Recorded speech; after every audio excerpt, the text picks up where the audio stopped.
Hi guys, it's Paul Pluta, the method actor who plays ArchieLuxury on the ArchieLuxury channel. Today guys, I want to make a video about a very serious topic. And today's topic is why Rolex dropped the Oyster bracelet on the GMT line of wristwatches. And before we start that, let's do a quick customary wristwatch check, because I invented the wristwatch check. I'm wearing a Rolex Explorer 1. And by the way, guys, if you also are a YouTuber, can you please acknowledge the wristwatch check came from me? So if I've got Austin Daniels or anyone else out there who does wristwatch checks, could you at least acknowledge Archie's existence by saying, now we'll do the wristwatch check that Archie made famous? Give me a little bit of kudos. Okay guys, I'm wearing the Explorer 1 39mm. I love it, and it's on an Oyster. I love the Oyster. So what exactly has happened? Well, it's a real stinker. A stinker. Rolex, in their wisdom, they released the Pepsi GMT last year, 2018, at Basel World. And this year, Rolex themselves have dropped the black GMT ceramic, and they've adjusted the Batman to have only a Jubilee bracelet. What is going on? What the fuck is happening? Now, I'm very fortunate. I have a secret contact who actually works at Rolex, and he leaks information to me. And I'm very, very careful not to reveal his identity, because otherwise I'm not going to get any more information. But why did Rolex phase out the Jubilee bracelet on the GMT line? And it's part of their strategy. See, what happened originally was, a bit of background history, Rolex originally made the watches, the heads of the watches, and you could order a variety of bracelets. You could get Oyster, you could get Jubilee, and you could also get presidential, the president bracelet. That's right. So the bracelet was actually an option after you decided on the watch. It was like saying, okay, what sort of Mercedes do you want to buy, and then picking the size of the wheels, for example. But it's kind of changed now. Things have really changed. And with the rollout of the sizing updates, where a lot of the 36 mils were brought up to speed, and the 40 mils were sort of tweaked to look bigger. For example, this Explorer 1 was originally 36 mil in the 1016, and also the 14270. It was updated to 39 mils. One thing Rolex did, which is it's the way of the land, is Rolex then started to discourage people to take the bracelets off. Before this, people would change NATOs, they would put leather straps on. It was all very common. But with the 39mm Explorer, I tried to put that 39mm Explorers, because it uses 20mm end links, I tried to fit this bracelet onto a Batman. No way. No can do. That's right. They've engineered these bracelets to only work. They don't want you to interchange them with different models. Now, it's a very fascinating approach to the whole idea itself. But what Rolex is trying to do is to establish a unique selling position for the GMT. The GMT itself there, the Rolex GMT Master 2, was kept at 40 mils, and it's very popular in the Asia Pacific region. So Rolex decided to standardize that on the Jubilee, which is a different Jubilee to the Datejust, because the Datejust Jubilee has a concealed clasp, whereas the sports Jubilees have the very prominent Oyster type clasp. So the answer is Rolex wants the Jubilee to be the 40 mil option, and if you want a bigger GMT function watch, well, the answer is simple: Rolex Explorer 2. That's right. So they want to differentiate the two. They want to really push the Explorer 2. The Explorer 2 in recent decades has been a little bit of an underling. In the 90s, it was the flavor of the month. It was more popular than the GMT to many. But as time has moved on, the GMTs have exploded.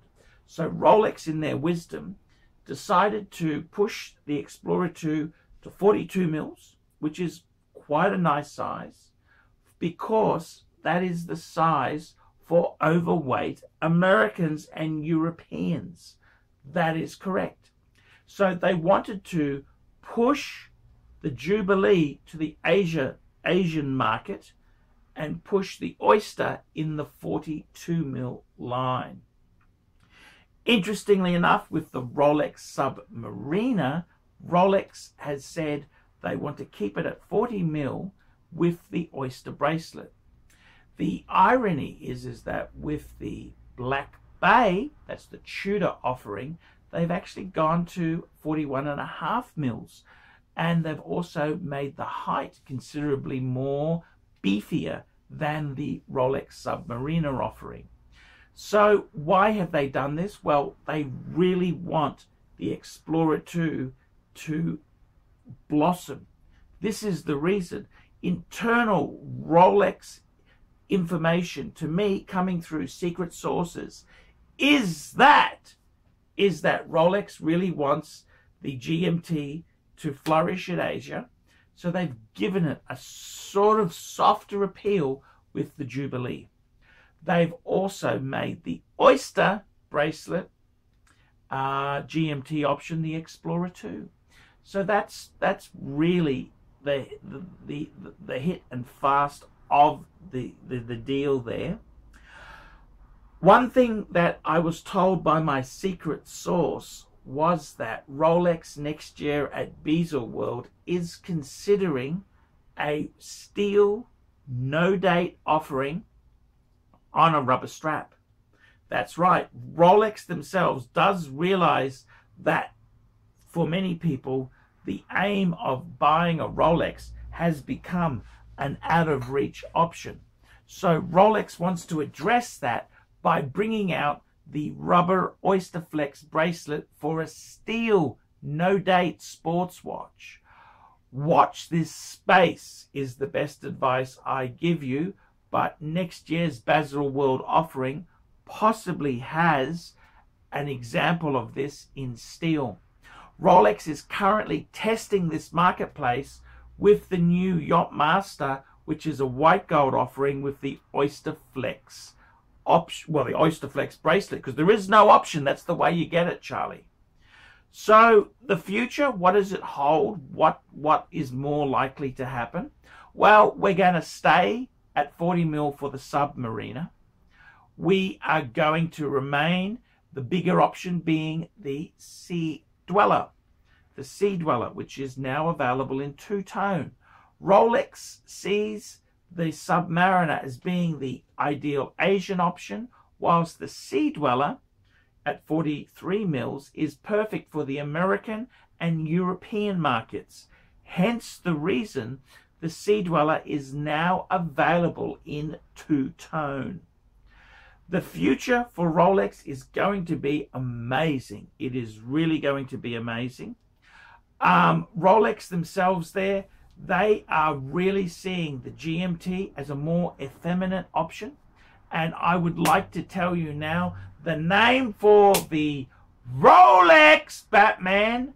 The Batman on the Oyster, the traditional Batman, is the Batman on the Jubilee, it's going to be called the Bat Girl.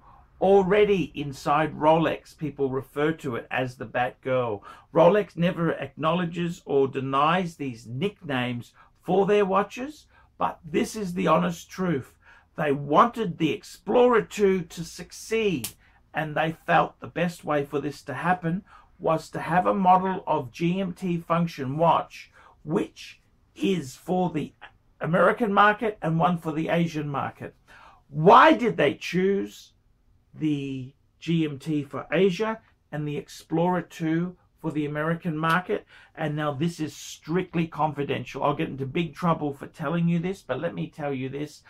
They figured that with the lower IQ of Americans compared to Asians, the GMT function was already hard enough to work out. So a fixed bezel was easier for the less academically brilliant Americans to handle. Whereas because all the doctors, all the high paid positions generally are going to Asian and Indian students because of their brains and also their ability to work very, very hard, they decided that the complexity of the rotating bezel would be too hard for the lazy American market. Now, please, you cannot quote me on this. Don't tell anyone I've told you this. This is strictly confidential because I think Americans are very smart.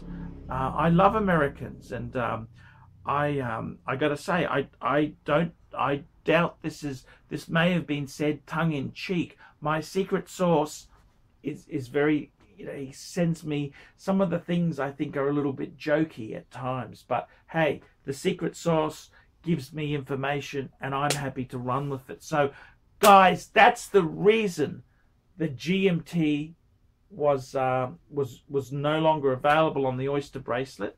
Guys, I'd like to hear your thoughts. What do you think? Am I crazy? Is the secret source just a complete mumbo jumble, or does the secret source hold any truth? Guys, please like, subscribe, tell your fuckwit friends, and put some nasty comments down below.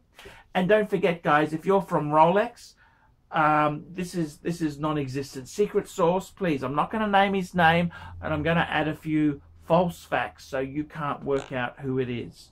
So, guys, that's the way it is. Tell me what you think. Until next time, fuckers. See you next time, and keep wearing Rolex Steel Sports.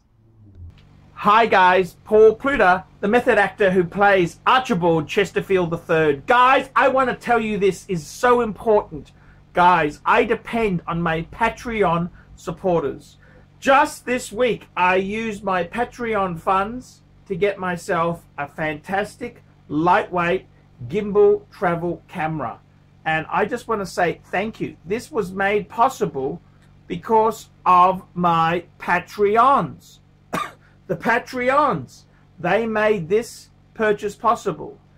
And it's, you know, a piece of equipment like this is $600, plus I need a few memory cards. It's such an expensive business. Guys, if you haven't sponsored me on Patreon, please do so. Look in the description for this video here. It'll tell you ways you can help me. Guys, help me stay full-time on YouTube making videos. By helping me on Patreon, you send a small amount each month to me to keep me enthused and making videos. I can buy equipment like this little gimbal camera. Guys, come on, help me a lot, help me very much so, because guys, I want your help. I need help to make quality content. And I got to be honest with you, if I didn't have your help, it's not going to be much good, guys. It's not going to be much good. I need your help to buy equipment and to do things. So guys, sponsor me on Patreon and I'll be here for you. That's right, I'll be here for you. Please, guys, help me on Patreon. See you later.